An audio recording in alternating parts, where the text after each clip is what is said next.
Hello and welcome to another Bushwhacker review. Today we are going to be taking a look at Ross Chastain's Moose Fraternity Chevy for 2024. As always, take a quick look at the box. Here's the generic 2024 box now. They're all the same across the series except the stripe color changes. Not sure why this one's blue though. Like Xfinity is purple because their logo's purple. Craftsman is red, red logo. Now you have blue stripes for a black and white logo. I guess they just thought black stripes would be boring because it's already a white and black box. I don't know. Anyways, got Lionel Racing NASCAR Cup Series, Lionel Racing again. Got to render the car right there. Standard finish, 2024 NASCAR Cup Series. Made total 504 of these things. Standard finish, NASCAR Cup Series. Lionel Racing, NASCAR Cup Series. Register your car at Lionel Garage. And you, of course, have your copyright and such on the bottom of the box. Here is the car itself.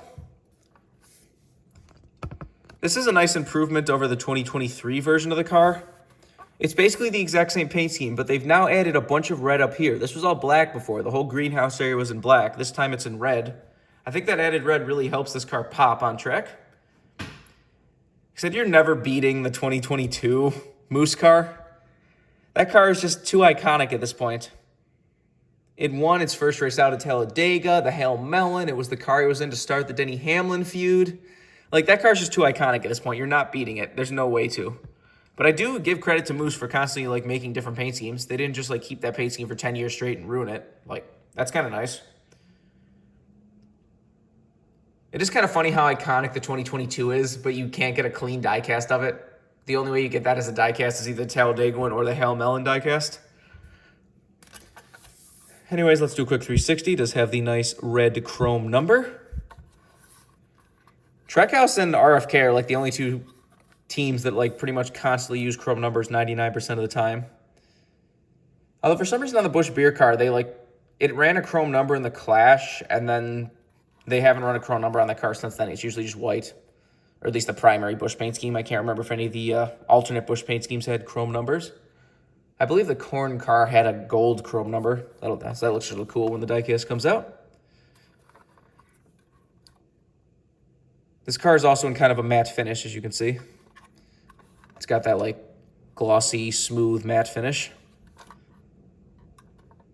The top is almost not in the matte, the red is a little bit glossier than the black, so that's kind of cool, too.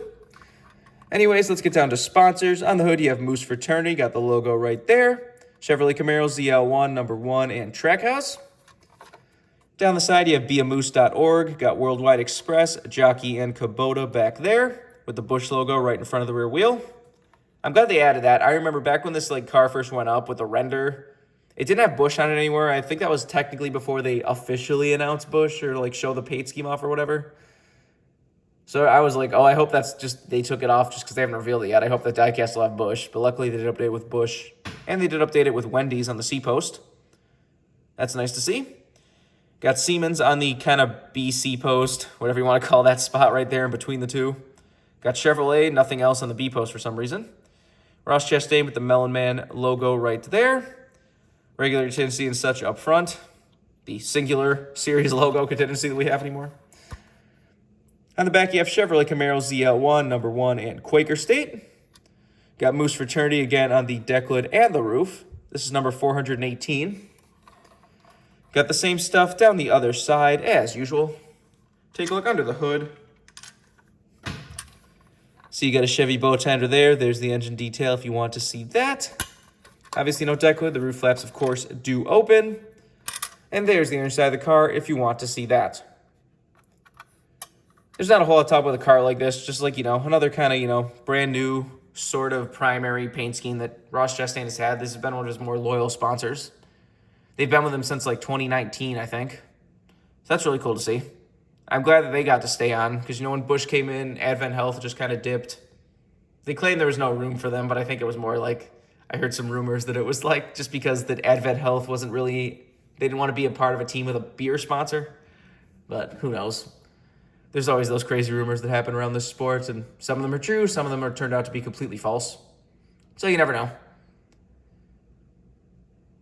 But beyond the Busch car, the fact he still has Worldwide Express for multiple races a year, he still has, Jockey and Kubota and all these other cool sponsors.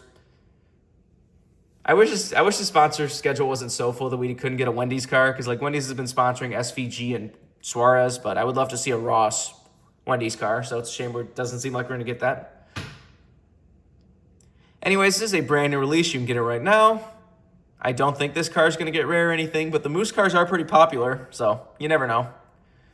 Remember, for all of your diecast needs, you can go to circlebdiecast.com, and if you use the code BWhack, you can get $5 off shipping on any order over $30. So go check out that if you want anything. But I think that's pretty much all there is to say.